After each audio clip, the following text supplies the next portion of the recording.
श्री शिवाय नमस्तुभ्यम दोस्तों। बोलो हर हर महादेव शिव शंभू।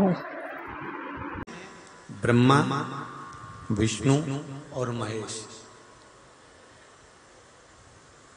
इन तीनों की जो देवियां हैं, ब्रह्माणी, लक्ष्मी और पार्वती। थोड़ा ध्यान लगाकर सुनना। हरतालिका तीज शिव महापुराण की कथा ही नहीं, आप जो तीज करते हो, हरियाली करो चाहे सातुड़ी करो, उस तीज की महत्वता क्या है, इस हिंगोली की शिव महापुराण की कथा में अपने को समझना है कि उसकी मूल तत्वता, उसकी महत्वता है क्या, उसका महत्व क्या है।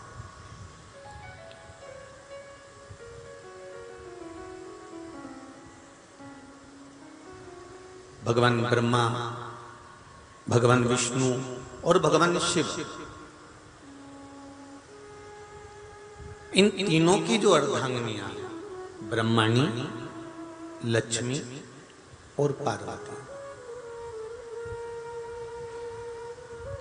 इन तीनों ने तप कर कर, साधना कर कर ब्रह्मदेव को, भगवान विष्णु को और भगवान शंकर को प्राप्त किया। और तीनों ने प्राप्त कर कर तीनों देवताओं से वर मांगा कि वर हमको ऐसा दीजिए कि हमारे तप साधना का फल नारी को तीज के दिन प्राप्त हो जाए। अब देखिए जरा, एक ही व्रत से, एक ही उपवास से उसको संपूर्ण तप साधना का फल प्राप्त हो रहा है, संपूर्ण तप साधना का फल उसको मिल रहा है। मात्र एक व्रत से, केवल एक व्रत कर रहे हैं और संपूर्ण तप साधना का फल उसको प्राप्त हो रहा है। ऐसा कोई व्रत, ऐसी कोई साधना, ऐसा कोई शंभो शरण पड़ी मांगो घड़ी रे घड़ी दुख काटो, दया करी मैं दर्शन आपो, शंभो शरण घड़ी मांगो घड़ी रे घड़ी दुख काटो, दया करी न दर्शन आपो, दया करी न दर्शन आपो। तो ब्रह्माणी ने ब्रह्मदेव से मांगा, लक्ष्मी जी ने भगवान विष्णु से मांगा, पार्वती जी ने भगवान शिव से मांगा कि ऐसा वर दे दीजिए जिस वर से एक ही व्रत करने से संपूर्ण फल की प्राप्ति हो जाए, संपूर्ण फल मिल जाए। ऐसा एक व्रत का फल दे दीजिए, मात्र एक व्रत का।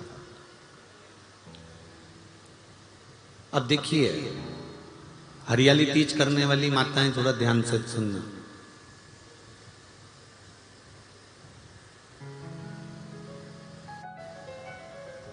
हरियाली तीज जब माताएं करती हैं तो एक हरियाली तीज, एक गणगौर की तीज, ये दो तीज के व्रत ऐसे होते हैं जिसमें जब माताएं करती हैं तो उस समय पर उमा, ब्रह्माणी और लक्ष्मी, इन तीनों की आराधना का फल उसको केवल एक व्रत से प्राप्त हो जाता। अब देखिए दूसरा, सातुड़ी तीज।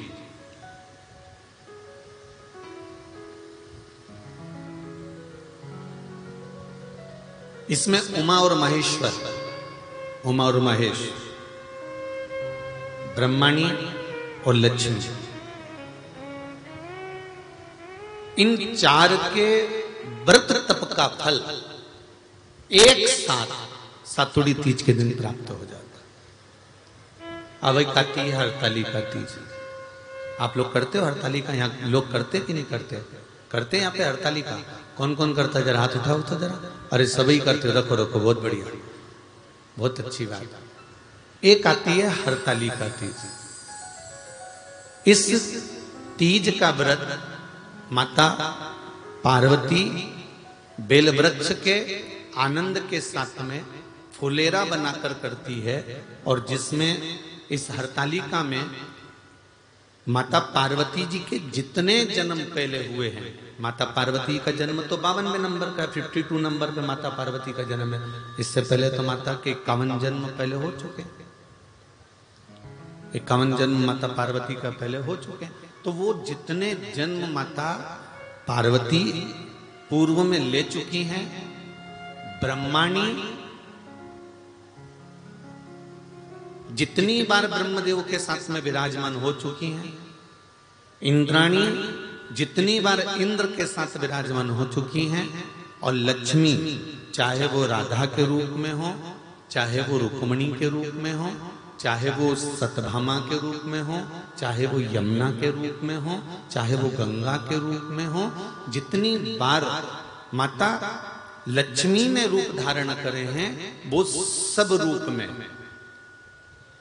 और माता पार्वती अपने सारे रूप में, ब्रह्माणी अपने सारे रूप में, लक्ष्मी अपने सारे रूप में इस हरतालिका तीज के व्रत को करने के लिए आतुर रहती हैं। और इस व्रत को कर एक दिन में ही संपूर्ण विश्व का जितना तप है, साधना है, उपवास है, सबका फल एक साथ एकत्रित कर लेती हैं केवल एक व्रत में, हरतालिका तीज। अब एक बात ध्यान से सुनिएगा, सारे व्रत आपका अगर स्वास्थ्य खराब हो गया तो आप व्रत छोड़ सकते हो। जितने भी व्रत आप लोग कर रहे हैं पूर्व के, सोमवार, मंगलवार, एकादशी, छठ, पंचमी, चतुर्थी, अगर आपका स्वास्थ्य खराब है तो आप उस व्रत को छोड़ सकते हो, सारे व्रत को छोड़ सकते हो। पर तीज का जो व्रत होता है,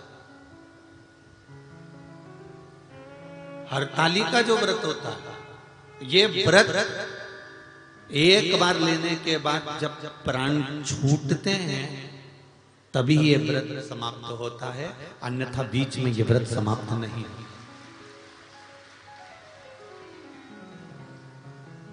ये व्रत समाप्त होता ही नहीं। अगर शरीर से नहीं बनता कि अब हमारी अवस्था हो गई, अब शरीर से नहीं बन रहा है, तो भले एक पहर की पूजन कर कर, एक पहर का नियम धारण कर कर, एक पहर का स्मरण कर कर, एक पहर का पूजन व्रत धारण करो, और उसके बाद में भले आप थोड़ा सा जो भी आपको लेना है वो कर लो, पर इस व्रत को करना ही पड़ता है। इस व्रत का नियम ही यही है। इस व्रत की